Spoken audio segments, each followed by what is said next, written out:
ओम नमस्ते जी। आइए आज बात करते हैं वेद के विधान पर और न्याय संहिता पर। वेद का विधान उस व्यवस्था को कहते हैं जिससे धर्म अधर्म, न्याय अन्याय, सत्य असत्य, उचित अनुचित और भक्ष्य अभक्ष्य का निर्णय होता है।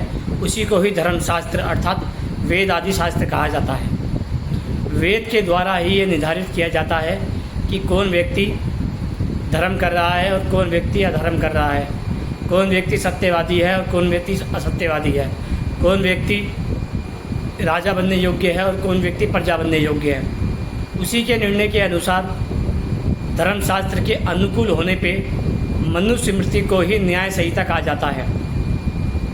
जब तक न्याय संहिता न्यायपूर्वक शासन करती रही तो संसार में एकमात्र आर्यों का शासन रहा। सृष्टि के आदिकाल से लेके महाभारत काल तक उसी न्याय संहिता के अनुकूल संसार में धर्म अधर्म का निर्णय होता रहा, क्योंकि वेद आदि शास्त्र को मुख्य माना गया। जब वेद के आधार पर निर्णय किया गया और मनुस्मृति के आधार पर दंड दिया गया तो किसी भी व्यक्ति के अंदर इतना सामर्थ्य नहीं हुआ कि वह किसी भी प्रकार से न्याय संहिता को दूषित कर दे। लेकिन जैसे ही हम देखते हैं कि वर्तमान में जो पौराणिक समाज है उन्होंने लगभग 2000 वर्ष पहले न्याय संहिता अर्थात मनुस्मृति को दूषित किया और न्याय को भंग कर दिया। मन माने न्याय के अर्थ किए और मन माने वेद विधान के अर्थ किए।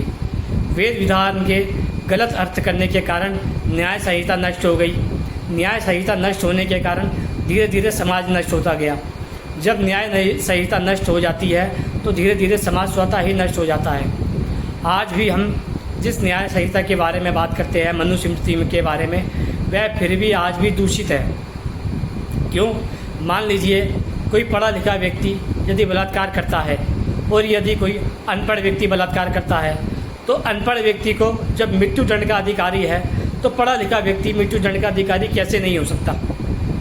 यदि पढ़ा लिखा व्यक्ति अपराध पे अपराध करते रहे और उसे मृत्यु दंड न दिया जाए तो वह समाज में तो अपराध करेगा ही, वह अपने घर में भी अपराध करेगा, राष्ट्र में भी अपराध करेगा। जब हम देखते हैं कि पढ़े लिखे व्यक्ति को दंड से दूर कर दिया गया है और अनपढ़ आदमी पर दंड घोषित कर दिया गया है तो वैसे ही हमने अन्याय को स्थापित कर दिया है। संसार में जिस न्यायमूर्ति को महर्षि मनु कहते हैं और उनके द्वारा निर्धारित न्याय संहिता को संसार का सबसे उत्तम विधान माना जाता है, तो फिर ऐसा क्यों कि एक को छोड़ दिया गया और एक को दंड दिया गया। यदि बलात्कार दोनों ने किया है तो दोनों ही दंड के अधिकारी थे और दोनों को ही मृत्युदंड मिलना चाहिए था। यदि शिक्षित व्यक्ति को दंड नहीं मिल सकता, यदि शिक्षक को दंड नहीं मिल सकता, तो फिर उसके द्वारा पढ़ाए गए अनपढ़ आदमी को दंड कैसे मिल सकता है। इस व्यवस्था को ही नष्ट करके पुराणिकों ने समाज में अन्याय स्थापित किया, अधर्म स्थापित किया और अनुचित मार्ग स्थापित किया। वेद कहता है ना तस्य प्रतिमा अस्ति, अर्थात उस परमपिता परमात्मा की संसार में कोई प्रतिमा नहीं जिसका महान यह संसार में फैला हुआ है, जिसने सृष्टि की रचना की है, जो उसका पालन कर रहा है, जो उसका संचालन कर रहा है। लेकिन उसी व्यवस्था को खंडित करके एक शब्द दिया गया कि अहम ब्रह्मास्मि, अर्थात मैं ही ईश्वर हूँ और मेरी जैसी मूर्तियाँ बनाओ और उसका पूजा करो।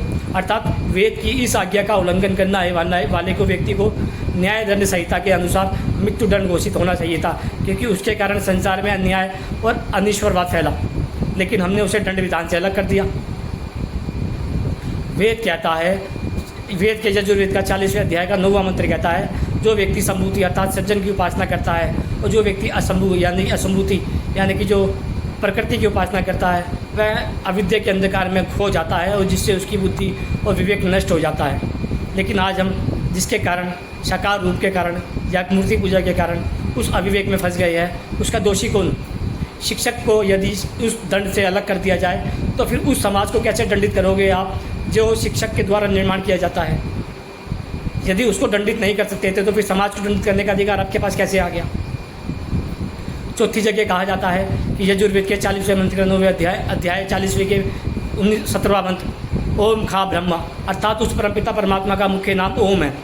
जब हम कहते हैं कि उसका नाम मुख्य ओम है, ना उसकी कोई प्रतिमा है, केवल वही उपासना के योग्य है, तो उसके द्वारा विधान किए गए वेद में फिर मनुस्मृति में जब उसी विधान को लागू करना था तो फिर जो लोगों ने ओम के अलावा अनेक ईश्वर बनाए तो उसको दंड देना भी तो न्याय संहिता का अधिकार था। लेकिन जैसे ही आप शिक्षक को अलग कर देते हैं दंड से, तो फिर उसके पढ़ाए गए उसके समाज को आप कैसे दंडित कर सकते हैं?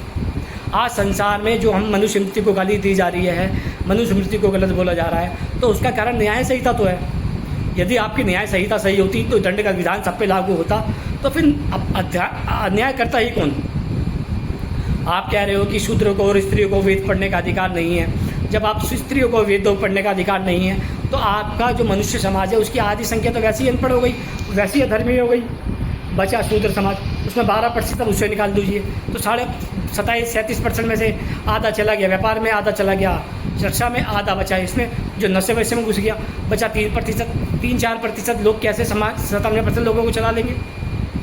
हमने जब न्याय दंड संहिता लोगों पे अलग अलग प्रकार से लागू करी, तभी ही विधान बिगड़ गया।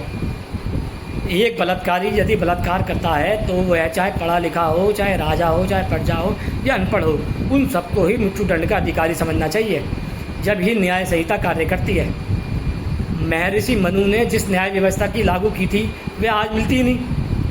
आज हमें पता ही नहीं है कि कौन सा व्यक्ति कितना दंड का अधिकारी है।